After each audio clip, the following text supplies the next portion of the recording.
എല്ലാവർക്കും നമസ്കാരം. നമ്മൾ ഇന്നത്തെ വിഷയമായിട്ട് അവതരിപ്പിച്ചത് വേണ്ടത് കണ്ടെത്താൻ കഷ്ടപ്പാട് തോന്നുന്നുണ്ടോ എന്നുള്ളതാണ്. നമുക്ക് വേണ്ടത് കണ്ടെത്താൻ, നമുക്ക് എന്താണ് വേണ്ടത്, എന്തോ ആയിക്കോട്ടെ, എന്തു വേണമെന്നാലും ആ വേണ്ടത് കണ്ടെത്താൻ നമുക്ക് കഷ്ടപ്പാട് തോന്നുന്നുണ്ടോ എന്നുള്ളൊരു കാര്യം. ചിലർക്ക് പണമായിരിക്കും വേണ്ടത്, ചിലർക്ക് സമാധാനമായിരിക്കും, ചിലർക്ക് അറിവായിരിക്കും, ചിലർക്ക് ചിലപ്പോൾ മറ്റെന്തെങ്കിലും ആയിരിക്കും വേണ്ടത്, ഒരു പ്രത്യേക വസ്തു അല്ലെങ്കിൽ ആരോഗ്യം, അങ്ങനെയുള്ള ചിലതായിരിക്കും വേണ്ടത്. ചിലപ്പോൾ ചിലർ പെണ്ണ് കെട്ടാതെ ഇരിക്കുന്ന ആളുകളുണ്ടാവും. അപ്പോൾ നമുക്ക് നമ്മുടെ ആ ഒരു കാര്യം സാധിക്കണമെങ്കിൽ, നമ്മുടെ ഉള്ളിൽ നമ്മൾക്ക് വേണ്ടുന്ന കാര്യങ്ങൾ നേടണം എന്നുണ്ടെങ്കിൽ അതിനു വേണ്ടി നമ്മൾ കഷ്ടപ്പെടേണ്ടുന്നൊരവസ്ഥ നമുക്കുണ്ട്. ജീവിതത്തിൽ കഷ്ടപ്പാടുകൾ അതുകൊണ്ടല്ലോ ഇപ്പോൾ മക്കളെ ഇവിടെ ആക്കിയിട്ട് അങ്ങോട്ട് പോകേണ്ടി വരുന്നൊക്കെ നമുക്ക് കഷ്ടപ്പാടുകളുണ്ട്. അങ്ങനെയാണ് നമ്മുടെ സമൂഹം, അങ്ങനെയാണ് ജീവിക്കുന്നത്, കഷ്ടപ്പാടുകളിലാണ് ജീവിക്കുന്നത്. അപ്പോ ഒരു മിനിറ്റ് സബ്ജക്റ്റിലേക്ക് വരുന്നത്.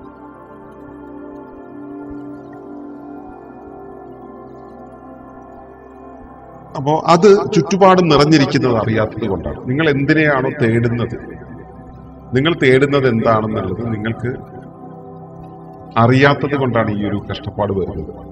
അപ്പൊ നമ്മള് വെള്ളം കുടിക്കണം എന്ന് ആഗ്രഹിക്കുന്നു, നിറയെ വെള്ളം നിറച്ചു വെച്ചിട്ടുള്ള ഒരു സ്ഥലത്തിരുന്നിട്ട് വെള്ളം കുടിക്കണം നമ്മൾ ആഗ്രഹിക്കുകയാണ്. അപ്പോ സത്യത്തിലൊരു വല്ലാത്തൊരവസ്ഥയല്ല. നമ്മൾ അറിയുന്നില്ല ചുറ്റും വെള്ളമാണ് നിറഞ്ഞിരിക്കുന്നതെന്ന് അറിയുന്നില്ല. നിറച്ചും പണമുണ്ട്, പക്ഷെ നമുക്ക് അറിയുന്നില്ല. നിറച്ചും വിഭവങ്ങളുണ്ട്, റിസോഴ്സസ് നമുക്ക് ചുറ്റും നിറയെ എങ്ങനെ ഇരിക്കുന്നുണ്ട്, പക്ഷെ നമുക്കത് കിട്ടുന്നില്ല. We don't get that. അപ്പൊ അങ്ങനെ വരുമ്പോ നമുക്കത് കിട്ടാൻ കഷ്ടപ്പാട് തോന്നും അല്ലെ. എനിക്ക് വേണം, ഭക്ഷണം വേണം, കിട്ടുന്നില്ല, അയ്യോ എന്ത് ചെയ്യും.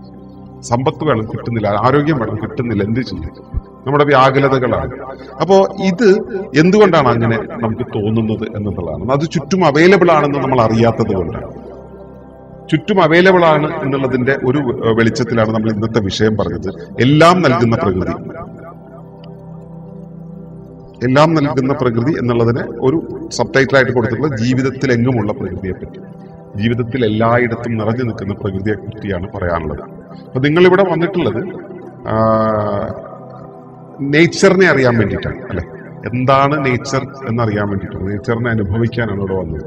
അപ്പൊ പ്രകൃതി എന്താണെന്ന് അറിഞ്ഞിട്ട് വേണം അതിലേക്ക് പോകാൻ. അപ്പൊ എന്താണ് പ്രകൃതി?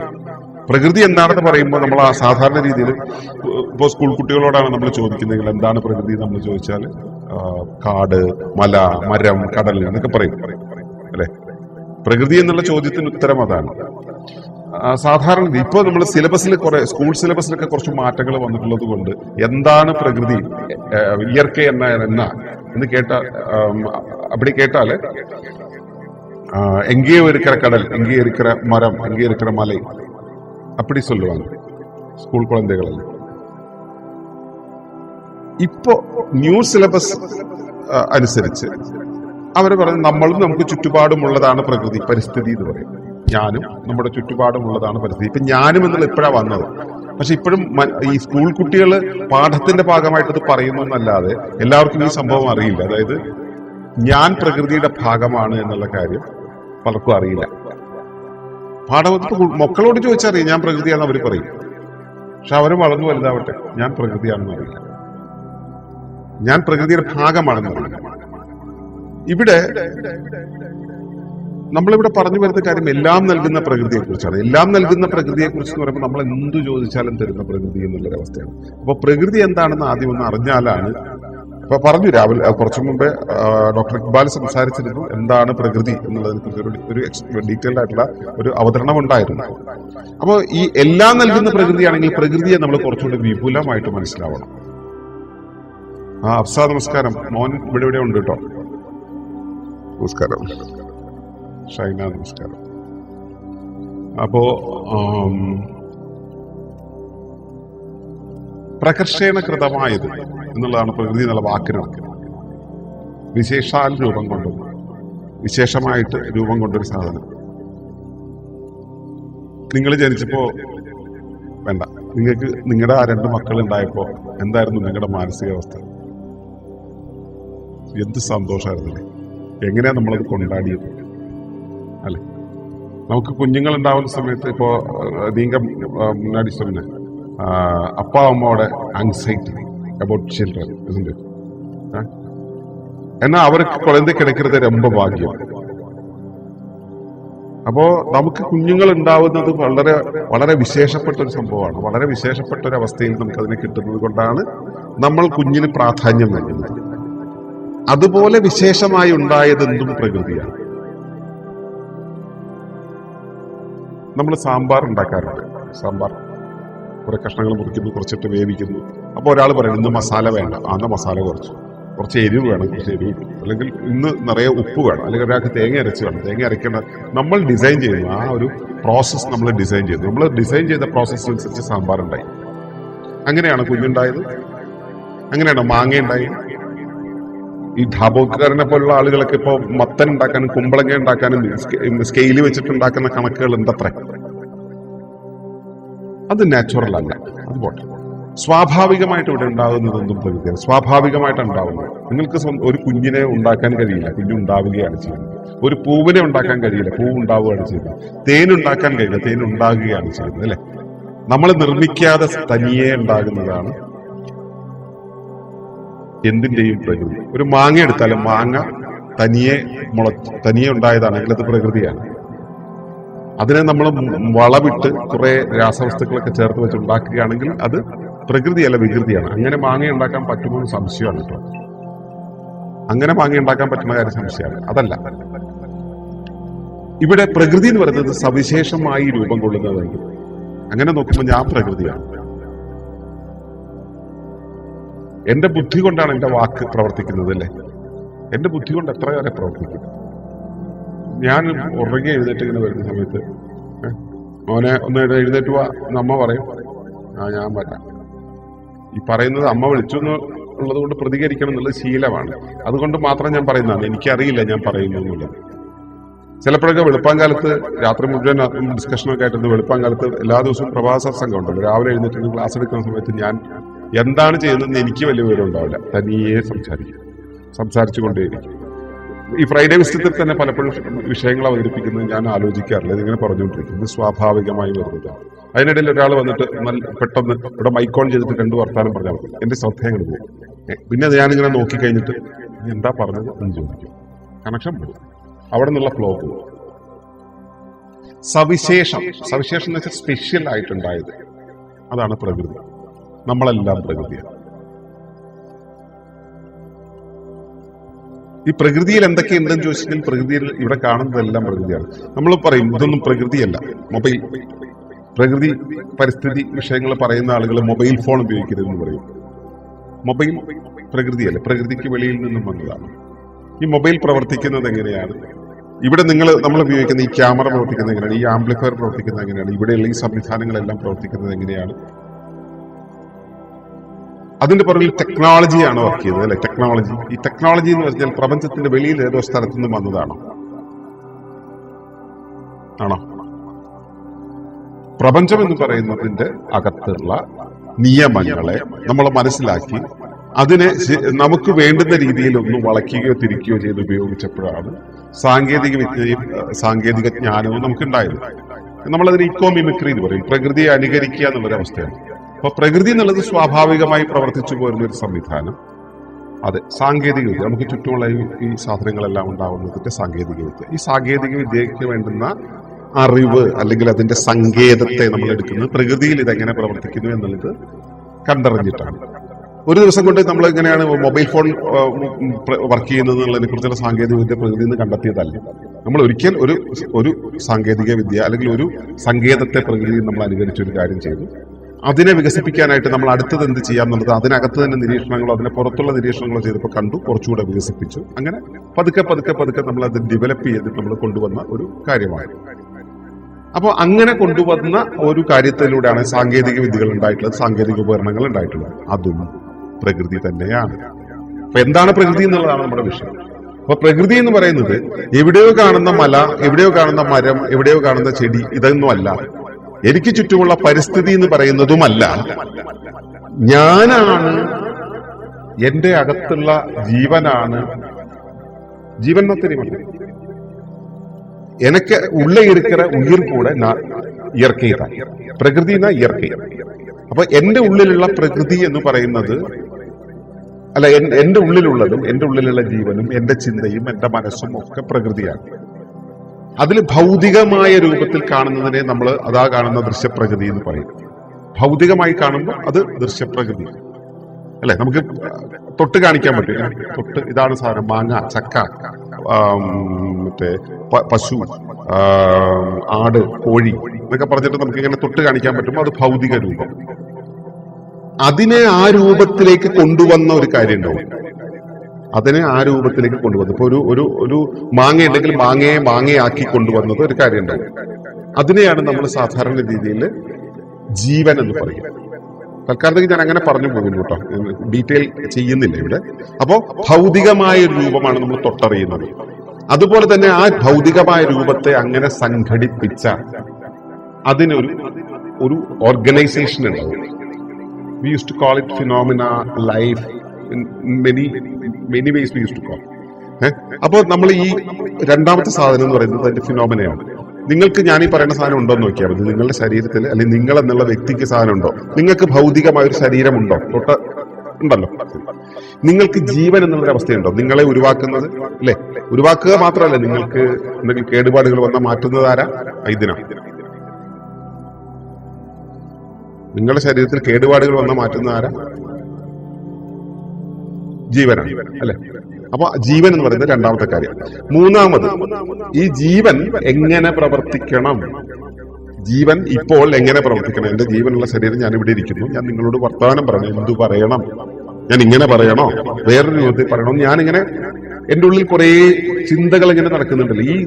ഈ എന്റെ ജീവനെ എങ്ങനെ പ്രവർത്തിപ്പിക്കണം എന്ന ആസൂത്രണം എന്റെ ഉള്ളിൽ നടക്കുന്നുണ്ട്. ഈ ആസൂത്രണ സംവിധാനത്തെയാണ് നമ്മൾ മനസ്സ് എന്ന് പറയുന്നത്.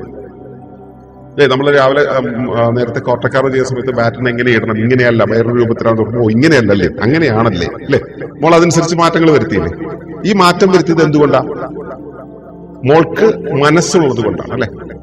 അപ്പോ ശരീരം നിങ്ങൾക്കുണ്ട്, ജീവനുണ്ട്, മനസ്സുണ്ട്, ശരിയല്ലേ? മനസ്സില്ല നിങ്ങൾക്ക്? ഇവിടെ ഇരിക്കുന്ന ഇത്രയും പേർക്ക് മനസ്സുണ്ട്. മനസ്സ് നാലാമത്. ഈ മനസ്സുണ്ടെങ്കിൽ മനസ്സുകൊണ്ട് നിങ്ങൾ എവിടെ എന്ത് ചെയ്യണം എന്നറിയില്ല. ഇപ്പൊ ഞാൻ ഇവിടെ ഇരുന്ന് സംസാരിക്കുന്നു, എന്റെ മുമ്പിൽ സ്ക്രീനിലും കുറെ ആളുകളുണ്ട്, സദസ്സിലും കുറച്ച് ആളുകളുണ്ട്. അപ്പൊ ഞാൻ നിങ്ങളോട് സംസാരിക്കുന്ന സമയത്ത് സദസ്സിലാണ് ഞാൻ, സ്ക്രീനിന്റെ മുന്നിലാണ് ഞാൻ എന്നറിഞ്ഞുകൊണ്ട് ഞാൻ അതിനോട് പൊരുത്തപ്പെടാൻ വേണ്ടിയാണ് ഇങ്ങനെ സംസാരിക്കുന്നത് അല്ലെ. ഞാൻ അതിനോട് പൊരുത്തപ്പെടുകയാണ് ചെയ്യുന്നത്. അപ്പൊ എന്റെ പരിസ്ഥിതിയെ, ഞാൻ ഇപ്പോൾ എവിടെ നിൽക്കുന്നു എന്ന സാഹചര്യത്തെ ഞാൻ അറിയേണ്ടതുണ്ട്. I should know about the environment അല്ലെ. ആ എൻവയോൺമെന്റിനെ കുറിച്ചുള്ള എൻവയോൺമെന്റിനോടുള്ള എന്റെ അനുരൂപനം, പൊരുത്തമാകൽ ആണ് ജ്ഞാനം എന്ന് പറയുന്നത്. സിമ്പിൾ ആയിട്ട് പറഞ്ഞാൽ, ഇപ്പൊ നമ്മളൊരു കസേര കണ്ടു, ഞാൻ ഇങ്ങനെ നടന്നു പോവാ, ഇതിലേക്ക് നടന്നു പോകുമ്പോൾ രണ്ട് കാലം കൊണ്ട് ഇങ്ങനെ നീട്ടി നടന്നു പോകുമ്പോൾ ഞാൻ വടി പോലെയാണ് പോകുന്നത്. By body shape is like this. ഞാൻ അവിടെ ഒരു ചെയർ കണ്ടു, ചെയർ ഇപ്പൊ ഇരിക്കാൻ ഒരു സമയത്ത് ഞാൻ അവിടെ ചെന്നിട്ട് പതുക്കെ ഇങ്ങനെ ഇരുന്നു. ഈ വടി പോലുള്ള സാധനത്തെ എങ്ങനെ വളച്ചു, ചെയറിനനുസരിച്ച് ഞാൻ പൊരുത്തമായി. അതുകൊണ്ട് എനിക്ക് ഇരിക്കാൻ പറ്റും. ഇങ്ങനെ വളയാൻ പറ്റുന്ന ആ കഴിവ് എനിക്ക് വന്നത് കൊണ്ടാണ്, വളയാൻ പറ്റിയത് കൊണ്ടാണ് എനിക്കിരിക്കാൻ പറ്റുക. അപ്പോ വളയൽ എന്ന് പറയുന്നത് ഒരു പൊരുത്തമാകലാണ്, ഫ്ലെക്സിബിലിറ്റിയാണ്. ഇങ്ങനെ ഫ്ലെക്സിബിൾ ആകാൻ നമുക്ക് എവിടെയൊക്കെ കഴിയും? ശരീരം കൊണ്ട് കഴിയും, ഈ നേരത്തെ പറഞ്ഞ ജീവൻ കൊണ്ട് കഴിയും, നേരത്തെ പറഞ്ഞ മനസ്സ് കൊണ്ട് കഴിയും. ഇനി ഇങ്ങനെയാണ് വളയേണ്ടത് എന്നുള്ളതിനെ കുറിച്ചുള്ള സൂചന കൊണ്ട് കഴിയും. ആ കഴിവിനെയാണ് നമ്മൾ ജ്ഞാനം എന്ന് പറയുക. ഈ പൊരുത്തമാകാനുള്ള ശേഷിയാണ് ജ്ഞാനം, അറിവ് എന്ന് പറയുക. കോഗ്നീഷൻ, അറിയൽ എന്നുള്ള പ്രോസസ്. ആ അറിയൽ കൊണ്ട് നേടുന്നത് ഇതാണ് വളയൽ. അപ്പൊ വളയലാണ് ജ്ഞാനം. ഓർത്താൽ മതി ഇതൊക്കെ. ഇനി ഇതിനെല്ലാം പ്രവർത്തിപ്പിക്കണമെങ്കിൽ നമുക്ക് ശക്തി വേണം. ശക്തി, നമ്മളതിനെ ചൈതന്യം എന്ന് പറയും. ഞാൻ അതിലേക്ക് പോകുന്നില്ല. ഒരു കാര്യം പറയുമ്പോൾ അത് നിങ്ങൾക്ക് മനസ്സിലാക്കി തരണം എന്ന് വിചാരിച്ചിട്ട് പറഞ്ഞു എന്ന് മാത്രം. അപ്പോൾ ഞാൻ പറഞ്ഞു വന്ന 5 കാര്യങ്ങൾ ഇതാണ്. 1 ശരീരം, 2 ജീവൻ, പിന്നൊന്ന് മനസ്സ്, 4 ജ്ഞാനം, അനുരൂപനം എന്ന് പറയും. ജ്ഞാനം, ബോധം എന്നൊക്കെ പറയും കേട്ടോ, അവബോധം എന്നൊക്കെ പറയും. 5ാമത് ചൈതന്യം. അതവിടെ ഇരിക്കട്ടെ, തൽക്കാലത്തേക്ക് അതിലേക്ക് പോകുന്നില്ല. ഈ 5 കാര്യങ്ങളുണ്ടല്ലോ, ഈ 5 കാര്യങ്ങളുള്ളത് എന്തും പ്രകൃതിയാണ്. നിങ്ങൾ ഈ മൊബൈൽ ഫോൺ എടുത്താൽ ഇതിനും ഉണ്ടായിരിക്കും മനസ്സ്. ഇതിനെ സംഘടിപ്പിച്ചത് അയാളല്ല, ഈ മൊബൈൽ ഫോണല്ല, ഇതുണ്ടാക്കിയ കമ്പനിയാണ്. ഇത്രയുള്ള വ്യത്യാസം. ഇതിന് കേടുണ്ടെങ്കിൽ ഇതിന്റെ ഒരു റിപ്പയർമാൻ ആണ് വന്നിട്ട്, അല്ലെ, ഒരു ടെക്നീഷ്യനാണ് ഇത് റിപ്പയർ ചെയ്യുക, അതേ ഉള്ളൂ. അതിനകത്തുനിന്ന് റിപ്പയർ ചെയ്യാൻ പറ്റില്ല. ഇതിന് പൊരുത്തമുണ്ടാകണമെങ്കിൽ, ഇതിന് എന്തെങ്കിലും ഒരു കാര്യം അറിയണമെന്നുണ്ടെങ്കിൽ ഈ കമ്പനി ഇറക്കുന്ന അപ്ഡേറ്റ്സിൽ കൂടെ പോകണമെങ്കിൽ വരും. അതൊരു അപ്ഡേഷൻ സോഫ്റ്റ്വെയർ വരും, വെളിയിൽ നിന്ന് വേണ്ടി വരും. നിങ്ങൾക്കിതൊന്നും വെളിയിൽ നിന്ന് വേണ്ട. ഇതെല്ലാം ഉള്ളിലുണ്ടാവും. ആ ഉള്ളിലുള്ള സാധനമാണ്, ഉള്ളിൽ നിറഞ്ഞിരിക്കുന്ന ആ സാധനമാണ് പ്രകൃതി. ഉള്ളിൽ നിറഞ്ഞിരിക്കുന്ന സാധനമാണ് പ്രകൃതി എന്ന് പറയുമ്പോൾ നിങ്ങളുടെ ഉള്ളിലുള്ളതല്ല പ്രകൃതി, നിങ്ങളും പ്രകൃതിയാണ്. നിങ്ങളുടെ ശരീരം, നിങ്ങളുടെ മനസ്സ്, നിങ്ങളുടെ ജീവൻ, നിങ്ങളുടെ അറിവ്, ഇതെല്ലാം ചേർന്നതാണ് പ്രകൃതി. ഈ പ്രകൃതി എവിടെയാണ് ഇരിക്കുന്നത്? വലിയ പ്രകൃതി. ഇപ്പൊ നിങ്ങൾ ജീവനുള്ള ഒരാൾ ഇവിടെ ഉണ്ടായത് നിങ്ങളുടെ അമ്മയുടെ ഗർഭപാത്രത്തിൽ രൂപം കൊണ്ടിട്ടാണ്, അല്ലെ? നിങ്ങൾ ഓരോരുത്തരും രൂപം കൊണ്ട് അമ്മയുടെ ഗർഭപാത്രത്തിലാണ്. ഈ അമ്മ രൂപം കൊണ്ടത്, നമ്മൾ രാവിലത്തെ ചോദ്യം, അമ്മ രൂപം കൊണ്ടത് അമ്മയുടെ ഗർഭം. അതിങ്ങനെ നമ്മളിങ്ങനെ ചോദിച്ചു പോവാണെങ്കിൽ നമ്മൾ ഒരു ആദിമാതാവിന്റെ അടുത്തേക്ക് എത്തും. ഇതുപോലെ വേറൊരു രൂപത്തിൽ നമുക്ക് ചെയ്യാം. ഞാൻ നിൽക്കുന്ന എന്റെ അകത്ത് ശരീരത്തിന്റെ അകത്ത് കുറെ അവയവങ്ങളുണ്ട്, അല്ലേ? എന്റെ ശരീരത്തിനകത്ത് കുറെ ഓർഗൻസ് ഉണ്ട്. ഹൃദയമുണ്ട്, കിഡ്നി ഉണ്ട്, അല്ലെ? എന്റെ ബോഡിക്കകത്ത് കുറേയേറെ ഓർഗൻസ് ഉണ്ട്. ഈ ഓർഗൻസിന്റെ അകത്ത് ടിഷ്യൂസ് ഉണ്ട്. ഹാർട്ടിലെ ടിഷ്യൂ ഉണ്ട്, ഹാർട്ടിൽ തന്നെ നിറയെ ടൈപ്പ് ടിഷ്യൂസ് ഉണ്ട്. ടിഷ്യൂസിനകത്ത് സെൽസ് ഉണ്ട്. സെൽസിന്റെ അകത്തെന്ന് വെച്ചാൽ ഉള്ളേ, സെൽസിന്റെ അകത്ത് DNA, RNA ഇതുപോലുള്ള ഇന്റർസെല്ലുലാർ ഫ്ലൂയിഡ്, ന്യൂക്ലിയസ് എന്ന് പറഞ്ഞ കുറെ സാധനങ്ങൾ ഉണ്ടല്ലേ. അതിനകത്തേക്ക് പോവുകയാണെങ്കിൽ പിന്നെ നമുക്ക് എലമെന്റ്സിനെ കാണാൻ പറ്റും. ശരി, അപ്പൊ ഞാൻ ഉള്ളതിന്റെ അകത്ത് ഓർഗൻസിന്റെ അകത്ത് ടിഷ്യൂസ്, ഇങ്ങനെ അകത്തേക്ക് പോകാൻ പറ്റുന്നില്ലേ? ഇതുപോലെ പുറത്തേക്ക് പോയല്ലോ. ഞാൻ നിൽക്കുന്നത് എവിടെയാണ്? ഭൂമിയിൽ, അല്ലെ? ഭൂമി നിൽക്കുന്ന എവിടെയാണ്? സോളാർ സിസ്റ്റത്തിൽ. സോളാർ സിസ്റ്റം നിൽക്കുന്നത് എവിടെയാണ്? ഗാലക്സി, മിൽക്കി വേ എന്നുള്ള ഗാലക്സിയിൽ. ഈ കഥകളൊക്കെ നിങ്ങളും പഠിച്ചിട്ടുണ്ടാവും, അല്ലേ?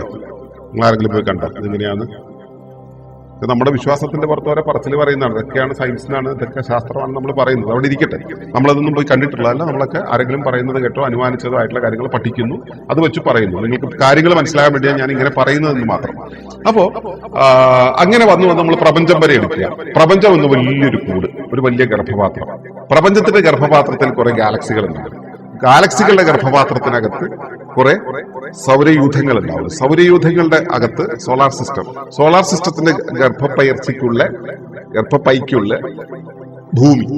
ഭൂമിയുടെ ഗർഭപാത്രത്തിനകത്ത് ജീവരാശിയുടെ ഗർഭപാത്രത്തിനകത്ത് മനുഷ്യരാശിയുടെ ഗർഭപാത്രത്തിനകത്ത് ഈ മനുഷ്യൻ സന്തോഷ്, അല്ലെങ്കിൽ നിങ്ങൾ എന്താ ഇക്ബാൽ, പൊന്നി, നിങ്ങൾ ഓരോരുത്തരും ഇങ്ങനെ ഇരിക്കുന്നു. ആ ഗർഭപാത്രത്തിന്റെ അകത്ത് അവയവങ്ങൾക്കകത്ത്. അപ്പോ ഞാൻ ഈ പറഞ്ഞു വരുന്നത് കൂടുകളായിട്ട് ഇങ്ങനെ നെസ്റ്റഡ് ആയിട്ട് ഒന്നിനകത്തായിട്ട് ഇങ്ങനെ വരുന്നതിനെയാണ് നെസ്റ്റഡ് ഹൈറാർക്കി എന്ന് പറയാം. ഇതിൽ ഞാൻ ആദ്യം പറഞ്ഞു വിശേഷമായിട്ടുണ്ടായതാണ് നിങ്ങൾ, സവിശേഷമായിട്ടുണ്ടായതാണ് നിങ്ങൾ, നിങ്ങളുടെ ശരീരം, മനസ്സ്, ഇതൊക്കെ. ഈ ശരീരവും മനസ്സും ഒക്കെ നിങ്ങളുടെ ശരീരം പോലെ തന്നെ പ്രകൃതിക്കൊരു ശരീരമുണ്ട്, ഭൂമിക്കൊരു ശരീരമുണ്ട്. അതിനെയാണ് നമ്മൾ ഇവിടെ പ്രകൃതി എന്ന് നമ്മൾ സാറിന് വിളിക്കുന്നത്. ഈ പ്രകൃതിക്ക് ജീവനുണ്ട്, ഇല്ലേ? പ്രകൃതിക്ക് ജീവനില്ലേ? ഉണ്ടല്ലോ, സംശയമില്ലല്ലോ ആർക്കും. പ്രകൃതിക്ക് മനസ്സില്ലേ? വളരെ ചെറിയ സംശയം. ഞാൻ ചോദിക്കട്ടെ, നിങ്ങൾക്കാണോ നിങ്ങളുടെ കോശത്തിനാണോ ബുദ്ധി കൂടുതൽ?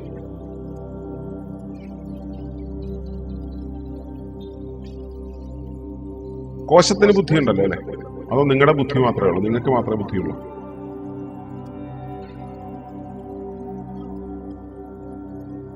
നിങ്ങളോളം ബുദ്ധി നിങ്ങളുടെ കോശത്തിനുണ്ടോ? കോശത്തിന് ബുദ്ധിയില്ലേ? ആമിത് ബുദ്ധി.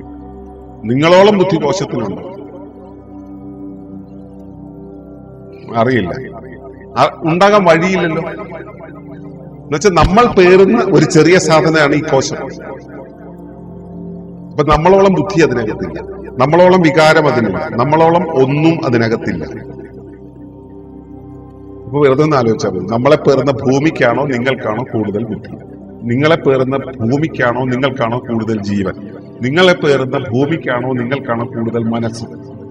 ഒന്ന് ആലോചിച്ചു.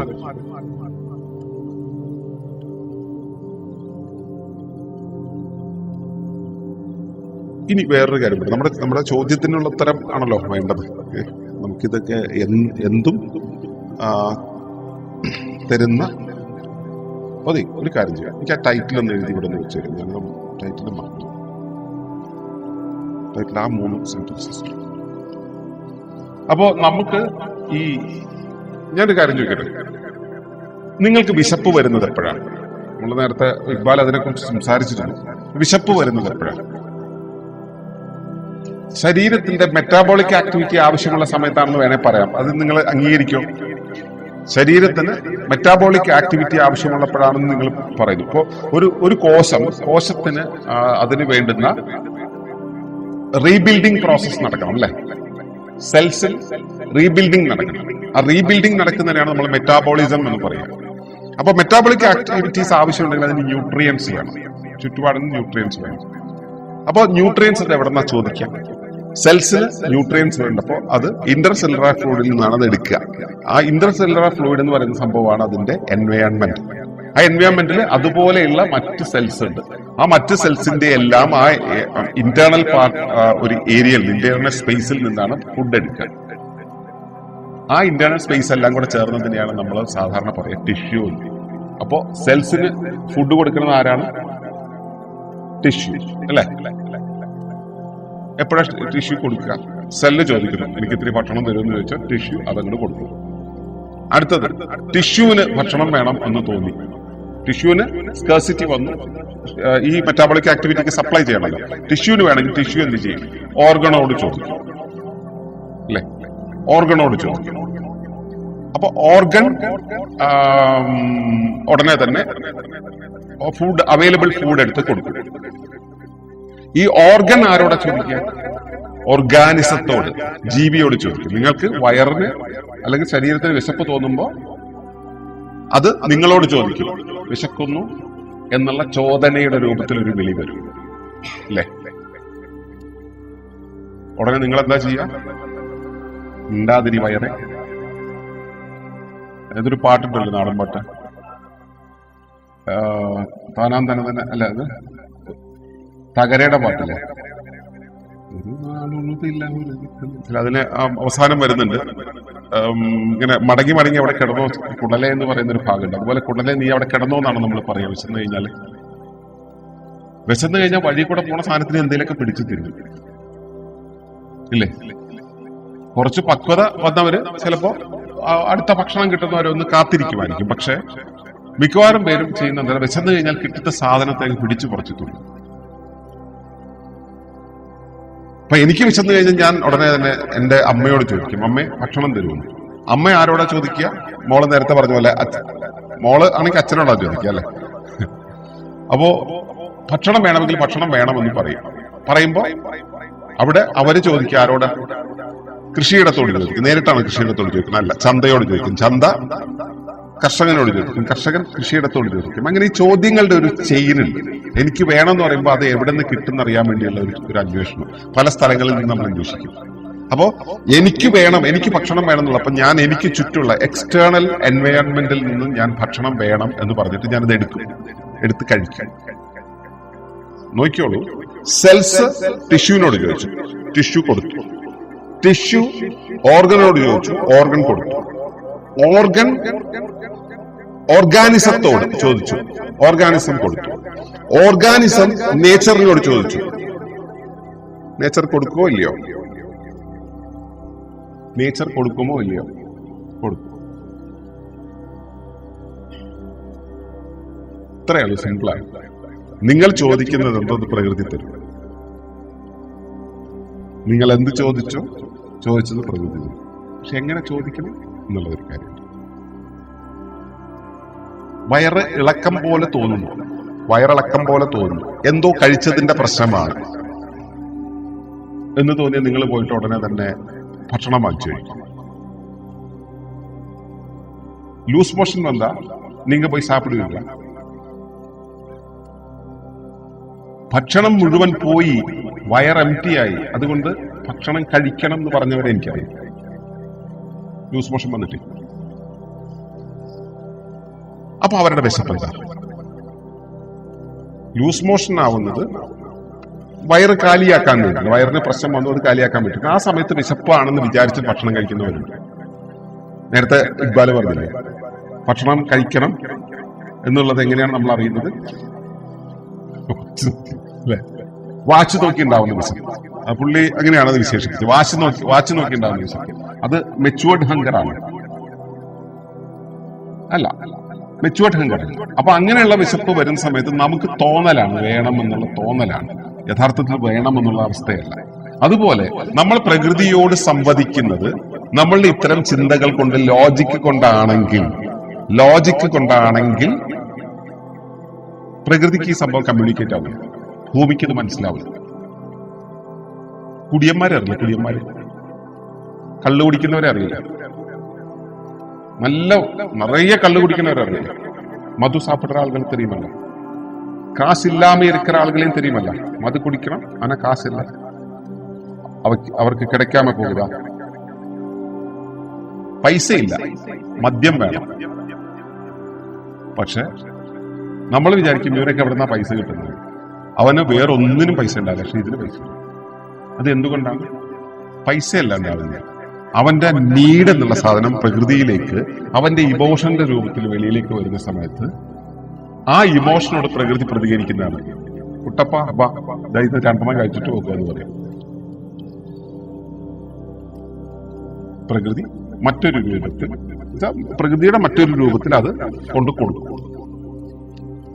അപ്പൊ നമ്മൾ എങ്ങനെയാണോ പ്രകൃതിയോട് സംവദിക്കുന്നത്, ആ പ്രകൃതിയോട് സംവദിക്കുന്ന രൂപത്തിൽ അത് നമുക്ക് തരും. ആ പ്രകൃതിയോട് സംവദിക്കുന്നത് എങ്ങനെയാണ്, നമ്മൾ എങ്ങനെയാണ് കമ്മ്യൂണിക്കേറ്റ്? നമ്മുടെ ഇമോഷൻ കൊണ്ടാണോ കമ്മ്യൂണിക്കേറ്റ് ചെയ്യുന്നത്? നമ്മുടെ ലോജിക്ക് കൊണ്ടാണോ കമ്മ്യൂണിക്കേറ്റ് ചെയ്യുന്നത്? വിഷ്ണുപുരി ഇതാ, നമ്മുടെ ലോജിക്ക് കൊണ്ടാണോ കമ്മ്യൂണിക്കേറ്റ് ചെയ്യുന്നത്? നമ്മുടെ ലോജിക്ക് കൊണ്ട് കമ്മ്യൂണിക്കേറ്റ് ചെയ്തിട്ട് നമുക്ക് കൃത്യമായിട്ട് കാര്യങ്ങൾ മനസ്സിലാവണമെന്നില്ല, നമ്മൾ പറയുന്ന കാര്യങ്ങൾ അവിടേക്ക് മനസ്സിലാവണമെന്നില്ല. നമുക്ക് നമ്മുടെ പ്രധാന പ്രശ്നം വെച്ചാൽ നമ്മൾ ഈ സ്കൂളുകളിൽ നിന്നും നമ്മുടെ ഇത്തരം വിദ്യാഭ്യാസ സമ്പ്രദായത്തിൽ നിന്നൊക്കെ നമ്മൾ മനസ്സിലാക്കിയാന്ന് വെച്ചാൽ ഭൂമി എന്ന് പറയുന്നത്, പ്രകൃതി എന്ന് പറയുന്നത് അതിന്റെ ഇൻസ്ട്രുമെന്റൽ വാല്യൂ കൊണ്ട് മാത്രം അളക്കാവുന്ന ഒരു ഡെഡ് എലമെന്റ് ആണെന്നാണ്, ചത്ത സാധനമാണ്, ജീവനുള്ളതാണെന്ന് നമുക്ക് അറിയാറില്ല. അതുകൊണ്ടാണ് നമുക്ക് ഭൂമിയെ ഇടിച്ചു പൊളിക്കാനും ഒത്തിമാന്താനും ഒക്കെ പറ്റുന്നത്. അപ്പോ ഭൂമി എന്നുള്ളതിനകത്തേക്ക് നമ്മൾ പിന്നെ വേറൊരു കാര്യം കൂടി കേട്ടോ, നമ്മുടെ വേറൊരു ചിന്ത, നിങ്ങളിപ്പോ ഈ ഗയ്യ പറയുന്നു എന്നുള്ള പോസ്റ്ററിൽ നോക്കിയാൽ അത് മനസ്സിലാവും. നമ്മുടെ വേറൊരു ചിന്ത വെച്ചാൽ ഞാൻ ഭൂമിയുടെ മുകളിൽ താമസിക്കുന്നു എന്നാണ്, അല്ലെ? ആനപ്പുറത്ത് പാപ്പാനിരിക്കണ പോലെ ആനയുടെ പുറത്ത് പാപ്പാനിരിക്കുകയാണ്. അപ്പൊ പാപ്പാനിരുന്നിട്ട് ആ പാപ്പാന്റെ ഒരു അവസ്ഥയിൽ നിന്നാണ് നമ്മൾ ഭൂമിയെ കൺട്രോൾ ചെയ്യുന്നത്. ചെറിയ പാപ്പാൻ വലിയ ആനയുടെ മുകളിൽ ഇരുന്നിട്ട് ഇങ്ങനെ ആനയെ നയിച്ചുകൊണ്ട് പോകണം, അല്ലെ നമ്മൾ ഭൂമിയെ നയിച്ചുകൊണ്ട് പോകാൻ നമ്മുടെ ധാരണ. ശരിക്കും അങ്ങനെയാണോ? നമ്മൾ പ്രകൃതിയെ സംരക്ഷിക്കാൻ നടക്കുന്നവരാണ്. ഈ കുറച്ചുകൂടെ ഇതിൽ നിന്നൊക്കെ മാറി ഭൂമിയെ സ്നേഹിക്കാൻ ഇഷ്ടപ്പെടുന്ന ആളുകൾ ഭൂമിയെ, പ്രകൃതിയെ സംരക്ഷിക്കാൻ നടക്കുന്നതാണ്. ഇതിന് നമ്മൾ സ്ഥിരം പറയുന്ന ഒരു ഉദാഹരണമുണ്ട്, പല്ലിയുടെ അവസ്ഥ. പല്ലി ഇങ്ങനെ തട്ടുംപുറത്ത് ഇങ്ങനെ താങ്ങി നിന്നിട്ട്, യഥാർത്ഥത്തിൽ പല്ലി അവിടെ തൂങ്ങി നിൽക്കണം, എന്നിട്ട് പല്ലി പറയാണ് ഞാൻ ആണ് ഈ തട്ടിനെ താങ്ങി നിർത്തുന്നത്. ഇതുപോലെ മനുഷ്യന്റെ അവസ്ഥ. അപ്പോ നമ്മൾ പ്രകൃതി നമുക്ക് സംരക്ഷിക്കാൻ കഴിയില്ല, പ്രകൃതിയോട് ചേർന്നിരിക്കുകയാണ് വേണ്ടത്. ആ പ്രകൃതിയോട് ചേർന്നിരുത്തുന്നത് നമ്മുടെ ഇമോഷൻ കൊണ്ട് നമുക്ക് പ്രകൃതിയോട് കണക്ട് ചെയ്യാൻ പറ്റിയാൽ നമുക്ക് വേണ്ടത് എന്താണെന്നുള്ളത് നമുക്ക് കിട്ടും. കാരണം നമുക്ക് വേണ്ടത് തരാൻ പാകത്തിൽ എല്ലാ റിസോഴ്സസ് ഉണ്ടാക്കി വെച്ചിട്ടാണ് പ്രകൃതി നമ്മളെ ഉരുവാക്കിയിട്ടുള്ളത്. ഈ മാനുകളുടെ എണ്ണം കൂടിയാൽ പതുക്കെ പുലികളുടെ എണ്ണം കൂടും, ശരിയല്ലേ? മാനുകളുടെ എണ്ണം കൂടിയാൽ പുലികളുടെ എണ്ണം കൂടും. അതെന്തിനാ? മാനുകളുടെ എണ്ണം കൂടിയാൽ നിറയെ തിന്നും, നിറയെ പുല്ല് തിന്നും, നിറയെ ചെടികൾ തിന്നും. ഈ നിറയെ ചെടികൾ തിന്നു കഴിഞ്ഞാൽ കാടില്ലാണ്ടാവും. കാടില്ലാണ്ടാവണമെങ്കിൽ ഇത് വളർന്നാൽ മതി. മാൻ എണ്ണം കൂടിയാൽ മതി. മാനിന്റെ എണ്ണം കൂടാതിരിക്കണമെങ്കിൽ ഉണ്ടാകുന്ന മാനിന് അനുപാതത്തിൽ അതിന്റെ റേഷ്യോ അനുസരിച്ച് കുറച്ച് പുലികളുടെ എണ്ണം കൂടണം. പുലികളുടെ എണ്ണം കൂടിയാൽ മാനിന്റെ എണ്ണം കുറയും. മാനിന്റെ എണ്ണം കുറയുമ്പോൾ കാടിന്റെ അളവ് കൂടും. കാടിന്റെ അളവ് കൂടുമ്പോൾ മാനിന്റെ എണ്ണം കൂടും. മാനിന്റെ എണ്ണം കൂടുമ്പോൾ പുലികളുടെ എണ്ണം കൂടും. പുലികളുടെ എണ്ണം കൂടുമ്പോൾ മാനിന്റെ എണ്ണം കുത്തനകൾ കുറയും. മാനിന്റെ എണ്ണം കുത്തനെ കുറയുന്ന സമയത്ത് പുലിക്ക് തിന്നാൻ മാനിനെ കിട്ടാവും, പുലികളുടെ എണ്ണം കുറയും. അപ്പൊ മാനിന്റെ എണ്ണം കൂടും. അപ്പൊ കാടിന്റെ അളവ് കുറയും. ഇതിങ്ങനെ ഇങ്ങനെ അങ്ങോട്ടും ഇങ്ങോട്ടും ഇങ്ങനെ കയറി മറിഞ്ഞ് ഇങ്ങനെ ഓട്ടോമാറ്റിക് ആയിട്ട് വർക്ക് ചെയ്തുകൊണ്ടിരിക്കും. ഇതാണ് സെൽഫ് മെയിന്റനൻസ് എന്ന് പറയുന്നത്. ജീവന്റെ സ്വഭാവമാണ്. നാളെയല്ല മറ്റന്നാൾ നമ്മൾ ചെയ്യുന്ന ഒരു ഗെയിമുണ്ട്. ഇതിനെക്കുറിച്ചുള്ള ഗെയിമുണ്ട്. എങ്ങനെയാണ് ഈ ഓട്ടോ ഓർഗനൈസേഷൻ എന്നുള്ള സംഭവം നമ്മൾ ഭൂമിയിൽ വർക്ക് ചെയ്യുന്നത്, പ്രകൃതിയിൽ വർക്ക് ചെയ്യുന്നത്. പ്രകൃതിയിൽ വർക്ക് ചെയ്യുന്നത് വെച്ചാൽ നമ്മുടെ ശരീരത്തിൽ വർക്ക് ചെയ്യുന്നത് എങ്ങനെയാണെന്നും കൂടെയാണ്. മനസ്സിലായി? അപ്പോ ഈ ഓട്ടോ ഓർഗനൈസേഷൻ എന്നുള്ള പരിപാടി ഇത് സ്വയം ഇങ്ങനെ പ്രവർത്തിച്ചുകൊണ്ടിരിക്കുന്ന ഒരു അവസ്ഥ നമ്മുടെ ഉള്ളിൽ സംഭവിക്കണം. ഞാൻ അതിനെ കുറിച്ചല്ല പറഞ്ഞു വരുന്നത്. അപ്പോ ഈ പുലികളുടെ എണ്ണം കൂടുന്ന മാനിന്റെ എണ്ണം കൂടുന്ന സമയത്ത് മാനിനെ തന്നെ തിന്നാനായിട്ട് പുലികളുടെ എണ്ണം കൂട്ടി വരും. പുലികളുടെ എണ്ണം കൂടും. പുലി ഉണ്ടാവുന്നത് മാനിനെ തിന്നാനാണ്, ഹരിക്കാനാണ്. ഹരിക്കുക എന്ന് വെച്ചാൽ ഇല്ലാണ്ടാക്കുക. എണ്ണം കൂടിയാൽ പ്രശ്നമാണ്. എണ്ണം കൂടുമ്പോ വലിപ്പം കൂടി ഇപ്പൊ ഈ മുറിയിൽ നമ്മളിപ്പോ ഇത്രയും പേരിരിക്കുന്നു. ഇത്രയും പേര് ഈ മുറിക്കകത്ത് ഇരിക്കുന്ന സമയത്ത് നമ്മളെല്ലാം ഇടതും വളരെയാണെന്നിരിക്കട്ടെ, നമുക്ക് എത്ര വരെ വളരാൻ പറ്റും? നമ്മുടെ ശരീരത്തിന്റെ ഒരു വളർച്ചയുടെ ഒരു പരിധിയുണ്ട്. നമ്മളെല്ലാം തുല്യമായ അളവിൽ വളരാൻ തുടങ്ങിയാൽ ഒരു കുറച്ച് ആ വളർച്ചയുടെ ഒരു പ്രത്യേക പരിധി കഴിയുമ്പോൾ ഈ മുറി നിറയും അല്ലെ? ഈ മുറിക്ക് അപ്പുറത്തേക്ക് പിന്നെ നമുക്ക് വളരാൻ പറ്റാണ്ടാവും. അപ്പൊ ഈ മുറിക്ക് ഒരു വഹനക്ഷമതയുണ്ട്, ക്യാരിയിങ് കപ്പാസിറ്റി ഉണ്ട്. ഈ ക്യാരിയിങ് കപ്പാസിറ്റിയുടെ മുകളിലേക്ക് പോകാതിരിക്കണമെങ്കിൽ ഇവിടെ വളരുന്ന എല്ലാ സാധനത്തിന്റെയും വളർച്ചയ്ക്ക് ഒരു പരിധി വേണം, വളർച്ചാ പരിധി, അല്ലെങ്കിൽ സൈസ് റൈറ്റ്നെസ് എന്നുള്ളൊരു അവസ്ഥ വേണം. ഈ സൈസ് റൈറ്റ്നെസ്സിന് വേണ്ടിയിട്ടാണ് പുലികളുടെ എണ്ണം കൂട്ടിയത്. മാനിന്റെ എണ്ണത്തിലെ സൈസ് റൈറ്റ് ആക്കാൻ വേണ്ടിയിട്ടാണ് പുലികളുടെ എണ്ണം കൂടിയത്. പുലികൾ മാനിനെ തിന്നുന്നു, ഹരിക്കുന്നു. ഹരിക്കാൻ വേണ്ടിയാണ് ഈ ജീവി ഉണ്ടായത്. ഈ ഉള്ള വിഭവത്തെ റെഗുലേറ്റ് ചെയ്യാനാണ് ജീവി ഉണ്ടായത്. ജീവികളെല്ലാം ഉണ്ടായത് ആ ഭക്ഷ്യശൃംഖലയെ മെയിൻറ്റെയിൻ ചെയ്യാൻ വേണ്ടിയിട്ടാണ്. എല്ലാ ജീവികളും ഉണ്ടായിട്ടുള്ളതും ഭക്ഷ്യശൃംഖലയെ മെയിൻറ്റെയിൻ ചെയ്യാൻ വേണ്ടിയിട്ടാണ്. ലോകത്ത് ഒരു ജീവി മാത്രമേ ഉണ്ടായ ഭക്ഷണം, ഓൾറെഡി ഫുഡ് ഇവിടെയുണ്ട്, ഫുഡ് ഈസ് അവൈലബിൾ ഹിയർ അല്ലെ? നിങ്ങൾക്ക് മനസ്സിലാൻ വേണ്ടി ഞാൻ ഇടയ്ക്ക് ഇങ്ങനെ പറയുന്നത്. പിന്നെ ഫുഡ് ഇവിടെ അവൈലബിൾ ആണ്. ഈ അവൈലബിൾ ഫുഡിന്റെ അളവ് കൂടിക്കഴിഞ്ഞിട്ടെങ്കിൽ നമ്മളുടെ എണ്ണം കൂടും. അത് തിന്നു തീർക്കാനുള്ള ആളുകളുടെ എണ്ണം കൂടും. മാലിന്യങ്ങളുണ്ടെങ്കിൽ കൊതുകുകളുടെ എണ്ണം കൂടും. ഇത് നാച്ചുറലി സംഭവിക്കുന്നതാണ്. മാനുകളുണ്ടെങ്കിൽ പുലികളുടെ എണ്ണം കൂടും. ആ കൂടുതൽ എന്താ വെച്ചാൽ സൈസ് റൈറ്റ്നെസ് മെയിൻറ്റെയിൻ ചെയ്യാൻ വേണ്ടിയിട്ടാണ്. മനുഷ്യന്റെ കാര്യത്തിൽ നമ്മൾ ഫുഡ് ഉള്ളത് കൊണ്ടല്ല നമ്മൾ കൂടുന്നത്, നമ്മൾ കൂടുന്നത് കൊണ്ട് ഫുഡ് കൂടുതൽ ഉണ്ടാക്കും അല്ലെ? നമ്മൾ കൂടുതൽ ഫുഡ് റിസോഴ്സ് പ്രൊഡക്ഷൻ എങ്ങനെ നടക്കും? അത് മനുഷ്യന്റെ കാര്യം. അപ്പൊ നമ്മൾ ആഹരിക്കാൻ വേണ്ടിയാണ് ജീവികൾ ഉണ്ടാവുന്നത്, തിന്നാൻ വേണ്ടിയാണ് ഉണ്ടാവുന്നത്. എന്ന് വെച്ചാൽ ഒരു ജീവി ഉണ്ടാകുന്നതിന് മുമ്പേ അതിന് വേണ്ടുന്ന ഭക്ഷണം, അതിന് വേണ്ടുന്ന റിസോഴ്സസ് ഇവിടെ ഉണ്ടാക്കി വെച്ചിട്ടുണ്ട്.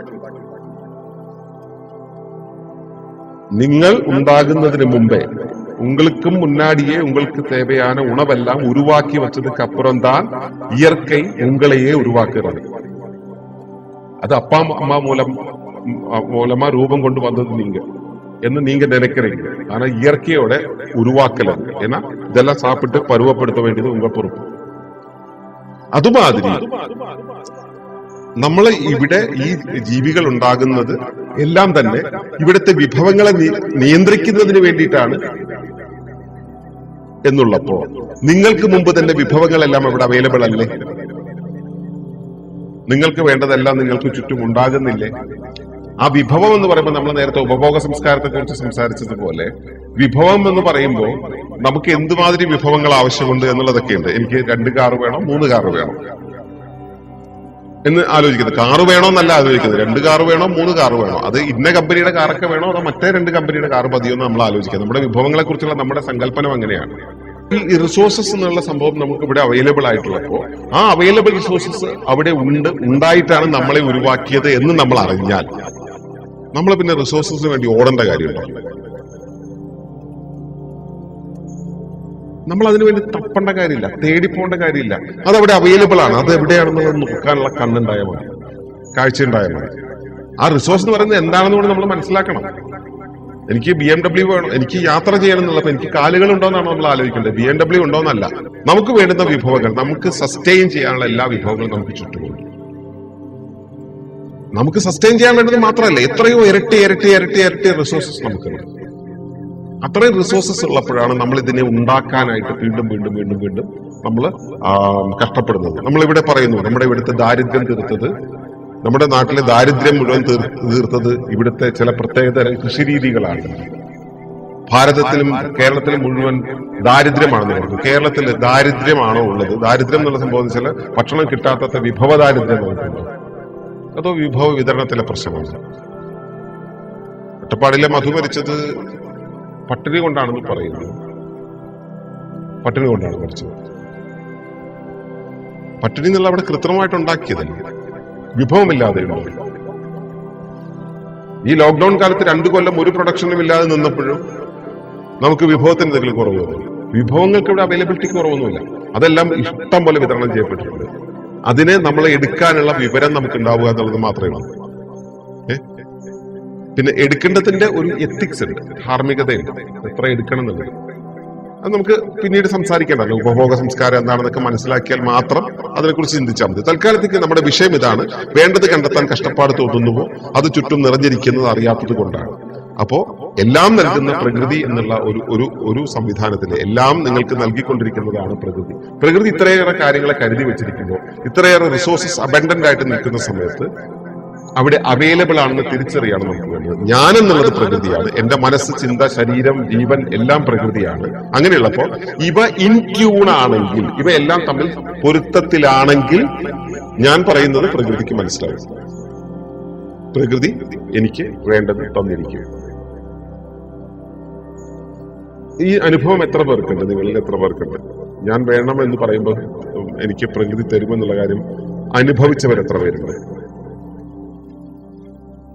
ഓക്കെ ഓക്കെ, ആ ഇത്രയും പേർക്ക് ഇത് അറിയാം. അവിടെ സ്ക്രീനിലും ഇത്രയും പേർക്ക് അറിയാം. Okay, very good. അപ്പൊ ഇത് അറിയാം. നമ്മൾ വേണം എന്ന് പറയുമ്പോൾ വേണ്ടത് മുമ്പിൽ കൊണ്ടുതരും. അത് നമ്മൾ എത്രത്തോളം പ്രകൃതിയുമായിട്ട് ഇൻട്യൂൺ ആണോ അതിനനുസരിച്ച് സ്പീഡിൽ കൊണ്ടുതരും. അതുകൊണ്ട് തന്നെ ഞാൻ ഒരാൾക്കൊരു കുഴപ്പം ഉണ്ടാകട്ടെ എന്ന് ഞാൻ ഒരിക്കലും ആലോചിക്കില്ല. ആലോചിച്ചിട്ടുണ്ട്. ആലോചിച്ചപ്പോ എന്താ സംഭവിച്ചെന്ന് എനിക്കറിയാം. ഞാനൊന്നും മിണ്ടില്ല. ഇപ്പൊ ഒരാൾക്കും ഒരു കുഴപ്പം വരണ്ട. എങ്ങനെ സംഭവിക്കണം എന്നുള്ളതിനെ കുറിച്ച്, എന്താണോ ശരിക്കും സംഭവിക്കേണ്ടത് അതിനെക്കുറിച്ച് നമുക്കൊരു സങ്കല്പമുണ്ട്. ആ സങ്കല്പം വരെ നമുക്ക് പറയാം. അതിനപ്പുറത്തേക്ക് പറയാതിരിക്കുക, ആഗ്രഹിക്കാതിരിക്കുക. നമ്മൾ പലതവണ ഡോക്ടർ ഇക്ബാൽ നേരത്തെ പറഞ്ഞിരുന്നു ഈ എന്താണ് മിനിമൽ ലൈഫിനെ കുറിച്ച്. ആ മിനിമൽ ലൈഫ് എന്നുള്ള ആശയം മനസ്സിലാക്കണമെങ്കിൽ നമ്മൾ ഈ റിസോഴ്സ്ഫുൾ ആയിട്ടുള്ള പ്രകൃതിയിൽ നമ്മൾ എന്തൊക്കെ ബുദ്ധിമുട്ടുകളാണ് ആ പ്രകൃതിക്ക് ഉണ്ടാക്കി കൊടുക്കണമെന്ന് മനസ്സിലാക്കിയാൽ, നമ്മൾ എത്രത്തോളം ഓവർ എക്സ്പ്ലോയിറ്റേഷൻ ആണ് ചെയ്തതെന്ന് മനസ്സിലാക്കിയാൽ നമ്മൾ ആ മിനിമൽ ലൈഫിലൂടെ പോകേണ്ടത് എന്താണെന്ന് മനസ്സിലാവും. നമ്മുടെ വീട്ടിൽ ഒന്നിലധികം വാഹനങ്ങളുണ്ടോ? നിങ്ങൾക്ക് ഒട്ടേറെ വസ്ത്രങ്ങളുണ്ടോ? നിങ്ങൾക്ക് ഒട്ടേറെ നിങ്ങളുടെ പേഴ്സണൽ യൂട്ടിലൈസേഷന് വേണ്ടുന്ന ഉപകരണങ്ങളുണ്ടോ? അല്ലെങ്കിൽ വസ്തുക്കളുണ്ടോ? ബിലോങ്ങിങ്സ് ഉണ്ടോ? ഓവറായിട്ട് എന്തുണ്ടെങ്കിലും അത് നിങ്ങളെ എന്താ പറയുക റിസോഴ്സ്ഫുൾ ആയിട്ടുള്ള വിവിഡായിട്ടുള്ള ഒരു ലൈഫിലേക്കാണ് കൊണ്ടുപോകുന്നത്. അതല്ല വേണ്ടത്. നമുക്ക് മിനിമൽ ആയിട്ടുള്ള ലൈഫാണ് വേണ്ടത് എന്ന് തിരിച്ചറിയുമ്പോൾ നമുക്ക് വേണ്ടുന്ന എല്ലാ റിസോഴ്സും മുമ്പിൽ കൊണ്ടുവരുന്നത് നമുക്ക് കാണാൻ പറ്റും. ഇനി അതല്ല, നിങ്ങൾക്ക് തോന്നുകയാണ്, ഞാൻ പറയുന്നത് എടുത്ത് പ്രയോഗിക്കാനുള്ളതല്ല, നിങ്ങൾക്ക് തോന്നുകയാണ് അതല്ല, ഈ ലോകം മുഴുവൻ വെട്ടിപ്പിടിച്ച് എന്റെ ഒരു ഒറ്റ ഗ്ലോബിനകത്ത് കൊണ്ടുവരണം എന്ന് അതോറിറ്റേറിയൻസ് സംസാരിക്കുന്നത് പോലെ നിങ്ങൾക്ക് തോന്നിയിരിക്കട്ടെ. നിങ്ങളുടെ ഉള്ളിൽ ആ തോന്നൽ ശരിയായ വിധം വളർന്നാൽ അത് സംഭവിക്കും. അങ്ങനെ ആർക്കോ പണ്ട് തോന്നിയ തോന്നലാണ് ഇപ്പൊ ഈ അതോറിറ്റേറിയൻ സിസ്റ്റം എന്നുള്ള സാധനം ഉണ്ടായിക്കൊണ്ടിരിക്കുന്നത്. 2030 അതിന്റെ കാര്യത്തിൽ ഏതാണ്ട് തീരുമാനവും. അപ്പോ ഞാൻ പറഞ്ഞു വരുന്നത് ഇത്രയാണ്. വേണ്ടത് കണ്ടപ്പെടാൻ കഷ്ടപ്പാട് തോന്നുന്നുണ്ടെങ്കിൽ മനസ്സിലാക്കുക, നമ്മുടെ ചുറ്റും റിസോഴ്സസ് എല്ലാം നിറഞ്ഞു നിൽക്കുന്നുണ്ട്. പ്രകൃതി എന്ന് പറയുന്ന ഈ സംവിധാനം നിങ്ങളുടെ ശരീരമാണ്, മനസ്സാണ്, ജീവനാണ്, നിങ്ങളുടെ അറിവാണ്, നിങ്ങളുടെ ശക്തിയാണ്, നിങ്ങളുടെ ചൈതന്യമാണ്. നിങ്ങൾ എന്തറിയുന്നുവോ അതായിട്ടായിരിക്കും നിങ്ങളുടെ പ്രവർത്തനങ്ങൾ ഉണ്ടാവുക. നിങ്ങൾ എങ്ങനെ എന്താണോ പ്രവർത്തിക്കുന്നതിനനുസരിച്ചായിരിക്കും നിങ്ങളുടെ ജീവന്റെ അനുഭവങ്ങൾ ഉണ്ടാവുക. അതിനനുസരിച്ചായിരിക്കും നിങ്ങളുടെ ശരീരം ഉണ്ടാവുക. നിങ്ങളുടെ ജീവിതത്തിന്റെ ഭൗതികതകളെല്ലാം ഉണ്ടാവും. നിങ്ങളുടെ ശരീരം മാത്രമല്ല, നിങ്ങളുടെ ചുറ്റുപാടുമുള്ള നിങ്ങളുടെ വീട്, നിങ്ങളുടെ സ്ഥലം, നിങ്ങളുടെ കുടുംബം, നിങ്ങൾ നിൽക്കുന്ന സമൂഹം എല്ലാം ഉണ്ടാവുന്നത് നിങ്ങളുടെ അറിവിനനുസരിച്ചാണ്, നിങ്ങളുടെ പ്രവർത്തനത്തിനനുസരിച്ചാണ്. അവിടെ നിങ്ങൾ എന്ത് വേണമെന്ന് ഡിമാൻഡ് ചെയ്യുന്നു അതെല്ലാം പ്രകൃതി തന്നുകൊണ്ടിരിക്കും. പറയാൻ അറിയണമെന്ന് മാത്രം. നിങ്ങൾ പ്രകൃതിയുമായിട്ട് ഇൻ ട്യൂൺ ആയിരിക്കണമെന്ന് മാത്രം. അപ്പോൾ എല്ലാം ഇവിടെ അവൈലബിൾ ആണ്. പുതുതായിട്ടൊന്നും ഉണ്ടാക്കേണ്ടതില്ല. ആദ്യം ചെയ്യേണ്ടത് നിങ്ങളുടെ ജീവനെ ഒന്ന് റീഡിഫൈൻ ചെയ്യുക. ഇത്രയൊക്കെ എനിക്ക് ആവശ്യമുണ്ടോ എന്നുള്ളത് റീഡിഫൈൻ ചെയ്യുക. പ്രകൃതിയുമായിട്ട് ബലം പിടിക്കാതെ നമ്മൾ അതുമായിട്ട് ചേർന്ന് പോകാൻ നോക്കുക. ഒരുപാട് ഉണ്ടാക്കിയിട്ട് നിങ്ങൾ എങ്ങും കൊണ്ടുപോകാനൊന്നും പോകുന്നില്ല. ഇവിടുന്ന് ഈ ഭൂമിയുടെ അടിയിൽ പുതിയ പെട്രോളിയം സാധനങ്ങളൊക്കെ ഉണ്ടെന്ന് പറയുന്നു. ഇവിടുന്ന് മൊത്തത്തിൽ ഇറക്കി വിടാൻ പോവുകയാണെന്നൊക്കെ പറയുന്നു. അങ്ങനെ ഇറക്കി വിട്ടാൽ എവിടെയെങ്കിലും ഭാണ്ഡവും കെട്ടി പോയി കഴിഞ്ഞാൽ അവിടെ എന്തെങ്കിലും വിത്ത് നട്ട് ചെടി വളർത്തി ജീവിച്ച് പോകാനുള്ള ശേഷി നിങ്ങൾക്ക് ഇല്ലെങ്കിൽ നിങ്ങൾ എവിടെ പോയി ഉണ്ടാക്കിയാലും ഒരു പ്രയോജനം ഉണ്ടാകില്ല. കാരണം ലോകത്ത് എല്ലായിടത്തും വരാൻ പോകുന്നത് ഒരേ സിസ്റ്റമാണ്. സ്വാശ്രയത്വം എന്നുള്ള കാര്യം, കൂട്ടായിട്ടുള്ള ജീവിതം എന്നുള്ള കാര്യം ഇല്ലാതെ നിങ്ങൾ എന്ത് റിസോഴ്സ് ഉണ്ടാക്കാൻ ശ്രമിച്ചിട്ടും കാര്യമില്ല. നമുക്കുണ്ടാക്കേണ്ടത് സ്വാശ്രയത്വമാണ്, തച്ചാർപ്പുവാക്യം, സെൽഫ് റിലയൻസ്. അതാണ് നമുക്ക് വേണ്ടത്. നമ്മൾ അത്തരത്തിലുള്ള ഒരു ജീവിതാവസ്ഥയിലേക്ക് പോവുകയാണ് വേണ്ടത് എന്ന് ആഹ്വാനം കൂടെ ചെയ്തുകൊണ്ട് ഞാൻ ഈ സെഷൻ അവിടെ അവസാനിപ്പിക്കുകയാണ്. നന്ദി, നമസ്കാരം.